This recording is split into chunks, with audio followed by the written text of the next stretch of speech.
Buenas, buenas, ¿cómo andan? Bueno, el día de hoy vamos a mezclar 3 dinosaurios y le vamos a convertir a los 3 juntos en un solo dinosaurio. Vamos a hacer estos 3 depredadores, el Carnotaurus, el Espinosaurio y el Giganotosaurio, y vamos a hacer de los 3 un solo dinosaurio. Por supuesto, como siempre digo, esto es mi forma de interpretarlo, mi forma de verlo, así que no se fijen mucho en que debería ser así sí o sí, sino que es mi interpretación y ojalá pueda ayudarlos yo a ustedes a hacer sus propias interpretaciones, bueno, y hacer su propia versión del animal.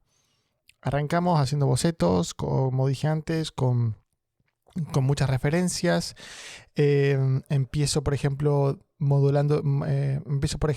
haciendo bocetos de la mandíbula, que en este caso voy a usar esa comisura típica que tenía el espinosaurio, y además voy a mantener y a conservar la robustez de la mandíbula del giganotosaurio y del carnotauro, porque si ustedes se fijaron bien, el carnotauro tiene como una mandíbula muy corta y el giganotosaurio tiene una mandíbula robusta y el espinosaurio tiene una mandíbula larga y más fina. Entonces hay que trato de hacer un mix entre ellos y bueno, por supuesto también conservando los cuernitos del carnotauro, que es algo que en el carnotauro están como más explícitos y más protuberantes, ¿no? Pero en realidad, si nos fijamos bien, todos tenían como unas pequeñas crestas, ¿no? Sobre los ojos, el espinosaurio, el giganotosaurio, bueno, el carnotauro, por supuesto, el ceratosaurio también. Bueno, con respecto al cuerpo, en general las decisiones que he tomado fueron de conservar un cuerpo típico de uno de estos depredadores, ¿no es cierto? Como si fuera el cuerpo del espinosaurio,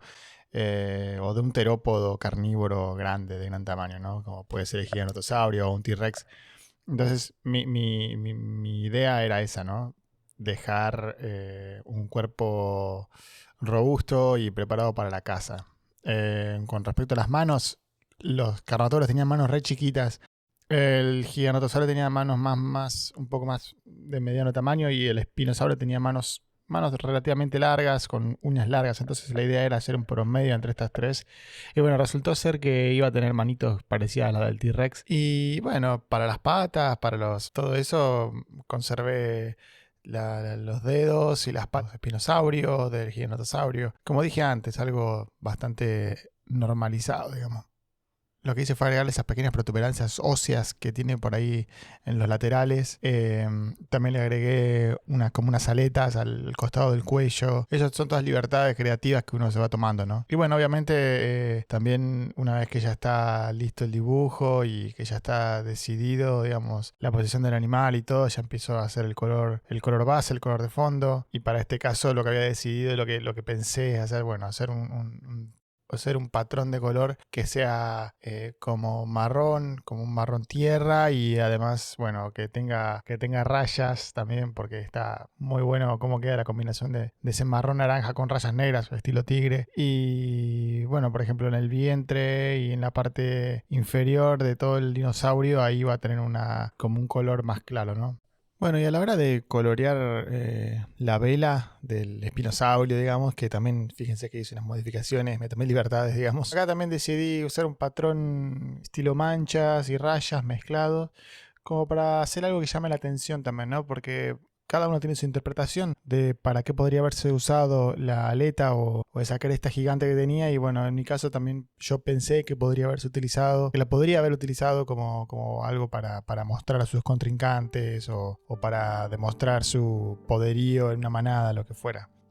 También lo que hice es agregar escamas más oscuras por todo el cuerpo y pintar los cuernos de un color un color crema claro, para poder después agregar algunos detalles en negro. Ese mismo color lo usé para todas las pequeñas crestas y púas que se ven en todo el cuerpo. Y bueno, nada, como ya había dicho en otro video, cuando los cuernos tienen oscuro y más claro, es porque en la parte oscura son como más gruesos y más duros, ¿no? Una vez que hice esto, también lo que hice es agregar una sombra en general a todo y empezar a iluminar el animal, ¿no? Porque al momento de pintar los colores bases, es todo plano. Pero ya después, cuando agrego la sombra y el contraste entre luz y sombra, ya empieza a darle forma y volumen al dinosaurio. Entonces, en este caso, le di una sombra en general y empecé a iluminar y a como a borrar esa sombra para dejar expuesto e iluminar los lugares donde pensaba yo o quería yo que esté más iluminado. Lo mismo con los dientes, ¿no? Los dientes también, quería que se vieran bien, entonces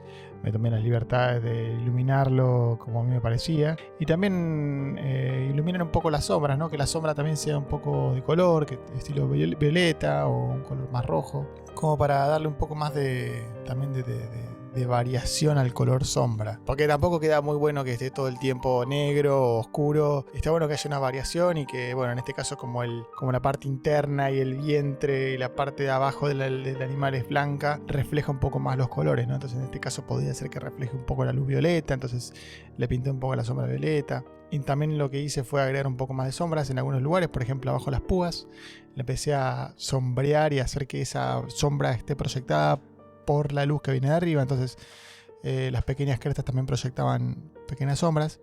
Bueno, y también aprovechando que estoy en la capa de multiplicar y que quitando y agregando luz, también aprovecho y hago las sombras de las escamas más grandes que podrían verse. También agrego sombras a los pliegues de la piel. También lo que hice, por ejemplo, a la nariz fue al agregarle sombra a esas protuberancias que tenía ahí, como que les di más importancia, las expuse un poco más.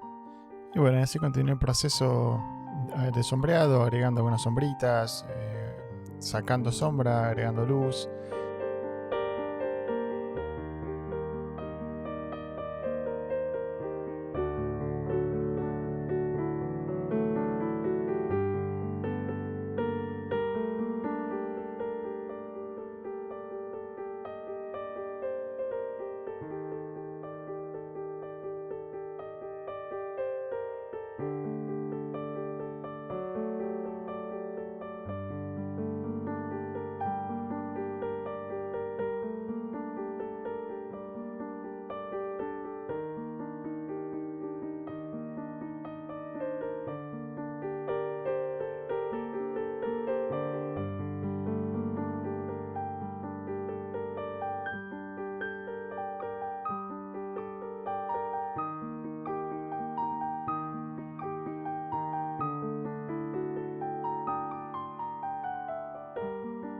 Después lo que hago es agregar una capa extra que le pongo como nombre, algo así como iluminación, luz, y ahí voy iluminando también las partes más expuestas. Si bien ya estaba iluminado al momento de eliminar un poco la sombra, lo que hago también con esta capa es como darle más énfasis, más todavía.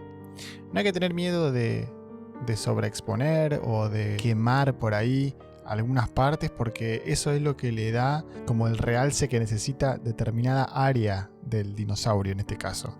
Por ejemplo, yo quería también mostrar que las escamas del costado, de las costillas, eran como escamas azules y que reflejaban la luz que venía de arriba, entonces no me hice problema.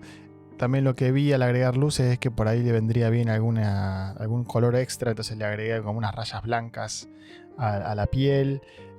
Fui iluminando también la cresta, iluminé la vela obviamente y las pequeñas espinas que tiene a lo largo del lomo. Y además también empecé a iluminar, por ejemplo, las garras, que por el momento no les había dado mucha bolilla. Empecé también a agregar más escamas en los lugares donde no tenía, así también poder identificar, pensar y ver de qué manera voy a ir desarrollando esos lugares, ¿no?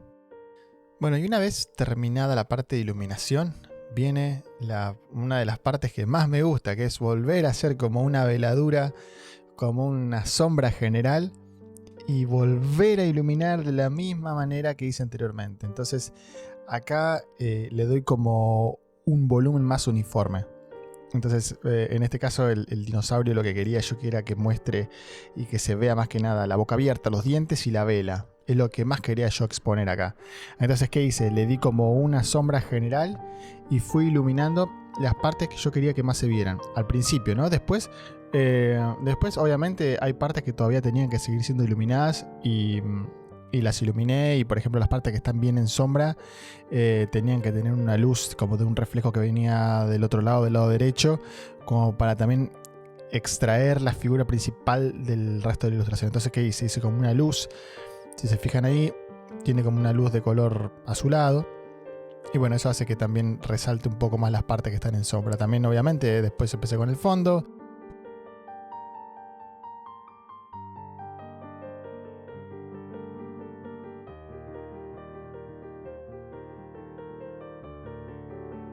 también empecé a hacer alguna especie de, por ahí, de neblina. Agregué unos árboles. Todos con pinceles normales, pinceles que por ahí tienen algunas texturas de hojas, pero fíjense que no cambio mucho. O sea, es simplemente como para dar la ilusión y después... Es como cuando uno pinta con acrílico, con óleo y usa una esponjita como para dar textura. Bueno, lo mismo. Una vez ya hecho el fondo, bueno, lo que hago ahora es agregar la luz general a toda la escena, iluminando el dinosaurio y los sectores del dinosaurio que quisiera que realcen más. Y una vez que está hecho eso, ya más o menos la doy por terminada la ilustración. Así que bueno, esto fue por hoy. Déjame saber qué te pareció, déjame un like, déjame en los comentarios si estás haciendo algo, si tenés algún proyecto de fusión de animales, de dinosaurios. Y bueno, nos vemos en el próximo video de fusiones.